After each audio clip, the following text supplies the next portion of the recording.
kids, what's happening? Cleaning up the bike a little bit. As you could see, the weather isn't very nice today. Last time I rode, it was 70 degrees and sunny. Well, the weather's kind of taking a turn now. We're heading more into wintry mixes, so they're even talking about sleet and snow today. So I'm just taking some time to clean up some of the dirt that collected on here over the past summer. I haven't really taken time to, do detail cleanup work on it, and I like to do that when I get a chance.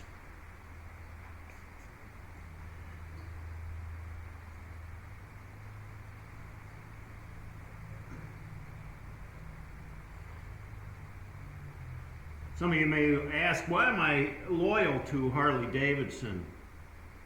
I know some of you have other makes and models that you ride, and I don't have a problem with that. I'm just always been loyal to Harley. Although I haven't always ridden a Harley. I've had my share of other bikes too. I've ridden Hondas, Kawasaki, Yamahas. But anyway, I'm going to tell you why I like the Harley. My loyalty to Harley goes way back to when I was a kid. I showed you this picture before, but I drew this, when I was a kid, this 1947 Knucklehead. And although it doesn't have saddlebags on it, and it's got the jockey shift, I think it kind of emulates the style of my bike to some degree. Of course, this one doesn't have the windscreen on it, but same kind of style to it as my 99 Fat Boy. I like the 99. It's got the Evo in it, and mine's an 80 cubic inch, the smaller one. A little later they started making a 90 cubic inch Evo on the same bike.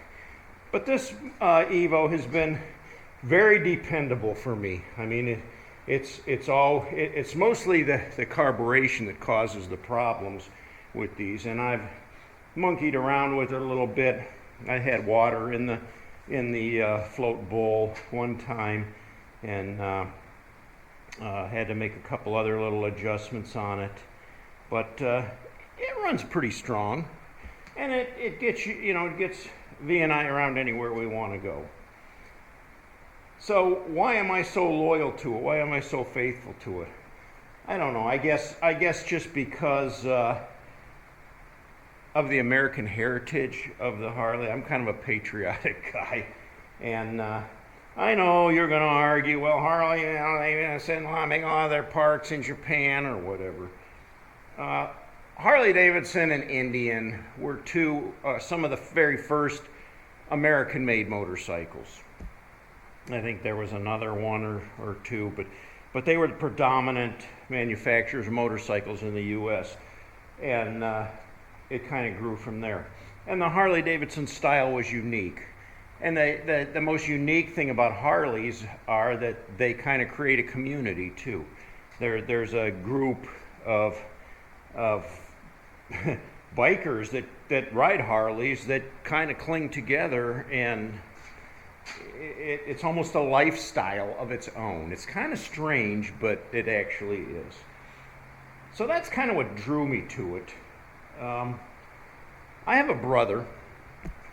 Actually, I've got 4 brothers. There's 5 boys in our family. So brother number 3 has a real dislike in Harley Davidsons. He's not a biker. He doesn't ride any motorcycles. And I think when I look back, I don't remember him ever really owning a motorcycle. Now, he does have a Honda CT70, which is a little mini trail. He doesn't ride it. It sits in his garage. He bought it because when we were kids, we had one. And just for nostalgic value, he went out and bought one, and I think he rode it around the block once or twice and parked it in his garage. But he's not a biker. But anyways, he has a real distaste for Harleys. He lives in the city, And he lives on a little residential street, but maybe 2 blocks away is the main drag. Eh, as you know, Harleys make a little bit of racket. They're a little loud. And that's the thing that he doesn't like, because he'll hear those Harleys, you know, going 2 blocks away from his house, and he doesn't like that. And then the other thing he complains about is how Harley riders always like to rev their engine. I like to rev my engine too once in a while. I mean, to me it's music. I love the sound of a Harley. It doesn't really matter what kind of Harley it is. I really love the sound of the old, like a shovel head. Just that. It's just a real deep-throated, powerful chug. I like the sound of my Evo. It has a nice sound. And I like the response of it when I pull on the throttle a little bit. It's like playing an instrument. It's, you know, as soon as I hit that throttle, I hear that blop, blop. And I like that. I mean, to me, that's satisfying. I don't care what other people around me think about it. I'm not trying to impress anybody. You know, it's kind of like in the old days when you had a roadster, a custom roadster, and they were loud. You know, some of them had straight pipes on them, and that was the thing. You know, I guess it was a head turner. You know, you have people doing, what's that? And they hear that noise, and they turn their heads, and oh, whoa, look at that. You know, and they watch you go by. Maybe it's the same with the Harley, but the sound of it is unique. There's not too many bikes out there that even come close to sounding like a Harley. In fact, I think Harley even tried to like put like a copyright on their sound so that other bikes couldn't like try to emulate that, because that deep-throated chug of the V-twin is something unique to Harleys. Typically, the other models of bikes that are out there are much quieter, very quieter. And the new Harleys are quiet too, and a lot of times what guys will do, they'll change the pipes on them. I put these shotgun pipes on mine that they're Vance and Hines, and they do have baffles. They look like straight pipes, but there are baffles in there that can be pulled out.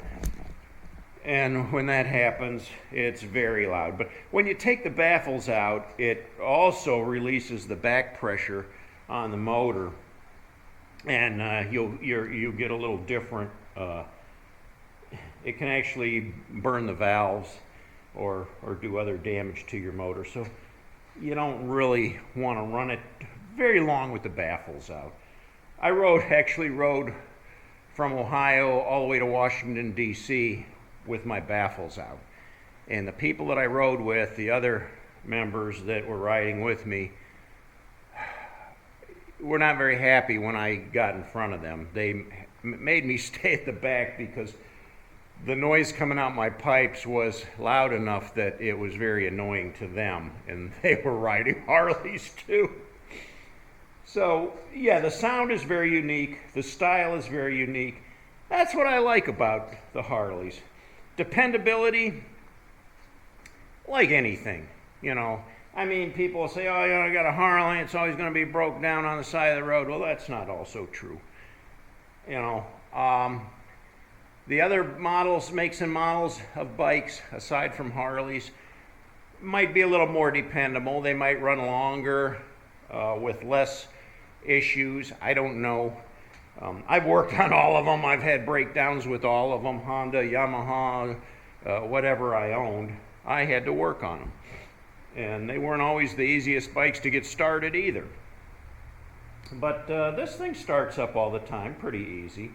Now it's pretty chilly in here today. I'll look at my old school thermometer here on the wall, and it's showing that it's about 42, 43 degrees inside here. So let's see how easy she's going to start.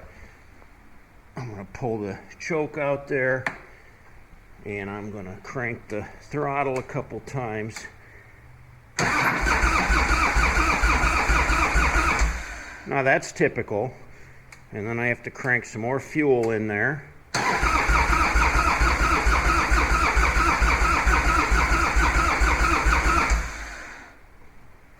starting a little hard today because it's cold.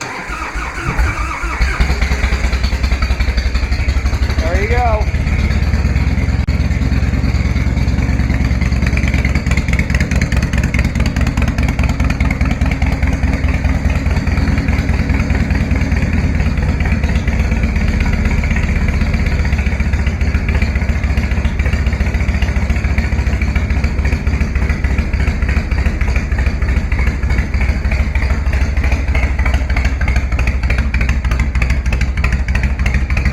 Sound I like.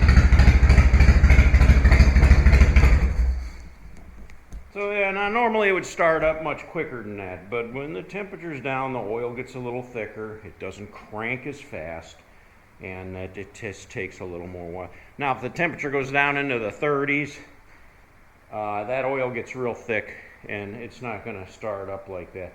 I'd have to put some heat on it for a little while, so I'll use my little torpedo heater back here and plug it in, my propane, kind of aim it towards the bike, and after about 20 minutes or so it'll warm up that metal just enough to where it'll crank much easier and it'll fire right up. Not like I'm going to go riding in the snow, but just saying. So yeah, I like the fact that I can also buy almost any part for this and change it to whatever look I want. I mean, this fender tip is not original here. These side lights are not original. It just had the headlight. These visors are not original. The windshield is not original.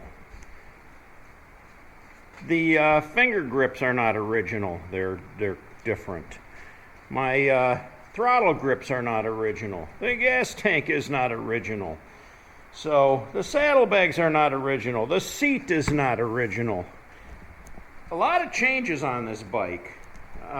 Floorboards are not original. I added the fringe to those. And the passenger pegs are not original. A lot of extra chrome parts that are not original on here. So I like the fact that I can change things and make it to my own taste. So, you know, if I went to the dealership and bought a brand new Harley Davidson and it comes as a stock model, with a little bit of money I can completely change the looks of that bike to what I want it to look like. I suppose you can do that with any kind of a maker model of a motorcycle, but yeah. So that's why I'm depending, or why I really like Harleys. Now, as for the future of Harley, I don't know. I know they've been struggling, having problems. I know that they've tried struggling with some new ideas, some new concepts that haven't really flown too well. But, you know, I give them credit for at least trying, but maybe they're thinking too hard. And it just may be the state of things right now. You know, millennials, they're more into sport bikes and a whole different type of riding. So I think the interest in the old Harley Davidson lifestyle and cruisers is slowing down, I guess, I would say, more than anything. Well, I'm going to get back to cleaning. I mean, I got a lot of dirt and dust on this thing to clean up. Then I've been working out here in the garage too, so I've been making more dust, but I think that work's pretty much done for now. I'm going to finish polishing it up here a little bit and call it a day. So thanks for joining me today. I hope you're staying dry and warm. Like my video, and if you haven't yet, please subscribe. I would certainly appreciate that. Until next time, cats, ride hard.